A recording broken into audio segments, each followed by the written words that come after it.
உனக்கு ஒரு தூது விட்டேன் அந்த மேக கூட்டம் வழியா. வந்துச்சா வந்துச்சா சொல்லு சொல்லு.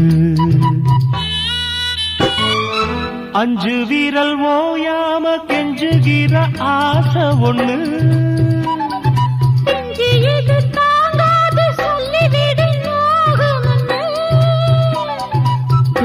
கோதானச்சப்படி தாங்கி துடித்த பட்டு சேல கசங்காம பாடம் படித்த.